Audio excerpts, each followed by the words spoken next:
On va se plonger dans la Nouvelle-France du XVIIe siècle. Imaginez un peu l'ambiance. Une époque où la passion, la jalousie et surtout la superstition pouvaient vous envoyer tout droit au tribunal. Et l'histoire qu'on va voir aujourd'hui, eh bien, elle est 100% authentique. Alors, on y va. On plonge direct dans le vif du sujet. On est le 2 novembre 1658. Un certain René Besnard se retrouve devant les juges à Montréal. Et l'accusation qui pèse sur lui est lourde, très lourde. On parle de maléfice. La question qu'on se pose, c'est comment ? Comment un caporal de la garnison, un type qui a priori est tout à fait respectable, a pu en arriver là ? Eh bien, pour comprendre toute l'affaire, il faut d'abord qu'on se penche sur le sortilège bien précis dont il est accusé. Et ce sortilège, c'est le fameux et redoutable nouement de l'aiguillette. C'est vraiment le cœur de toute cette histoire.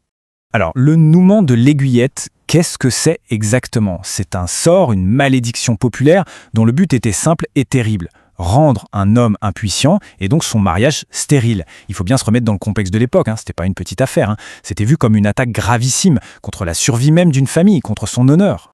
Et attention, ce n'était pas de l'improvisation. Il y avait des rituels bien établis pour jeter ce sort. L'un des plus connus, c'était de prendre une ficelle ou un lacet. Ensuite, il fallait réciter un psaume, mais à l'envers. Puis, prononcer des mots magiques du genre « Ribaldal Nobal Van Arbi ». Et le coup de grâce, faire plusieurs nœuds dans la ficelle, pile au moment où les mariés se disaient oui. Tout ça, bien sûr, en douce, sans que personne ne s'en aperçoive. La trouille que les gens avaient de ce sortilège était telle qu'ils inventaient des contresorts complètement dingues pour s'en protéger. Tenez-vous bien, on pouvait porter sa chemise à l'envers le jour du mariage, ou encore frotter la porte du couple avec de la graisse de loup.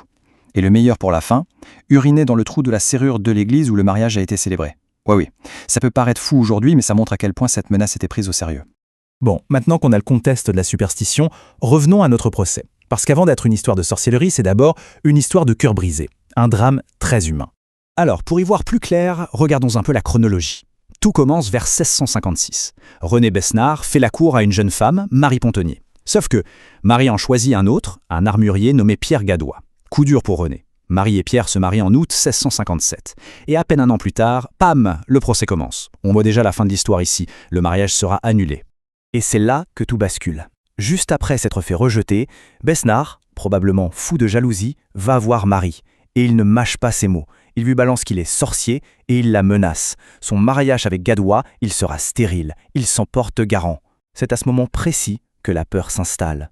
Après la menace, vient ce qui ressemble à une terrible confirmation. Le mariage a bien lieu, mais il semble que la malédiction de Besnard soit en train de se réaliser. Pourtant, tout le monde est là pour la noce. C'est un grand événement. Le marié, Pierre Gadois, est tellement sur ses gardes qu'il tente même un des fameux contresorts. Il récite un psaume à l'envers pendant la messe. Mais ça ne marche pas.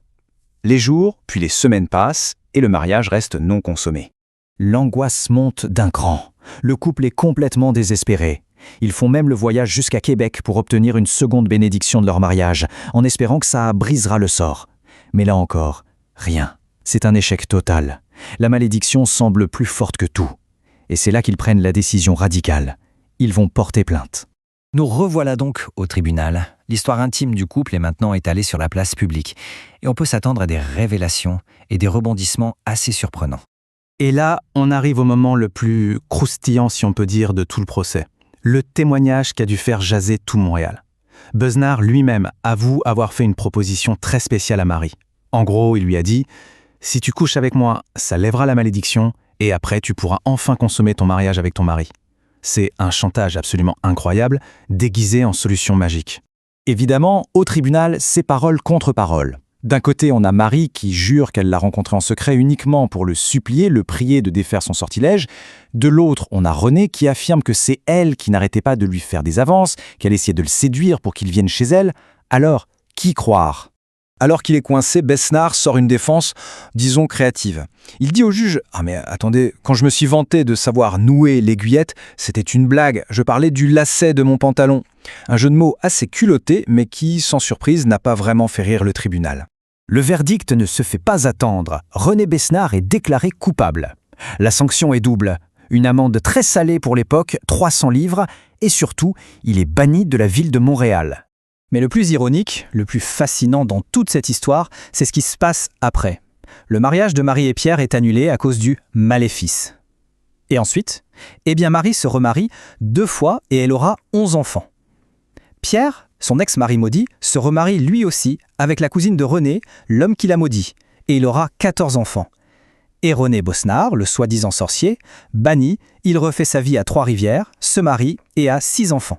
Finalement, pour une histoire de malédiction de stérilité, on peut dire que tout le monde a été plutôt prolifique. Alors au final, que faut-il en penser? S'agissait-il d'une véritable malédiction? Ou est-ce que la menace, le simple pouvoir de la suggestion, a été si forte qu'elle a créé un blocage psychologique bien réel?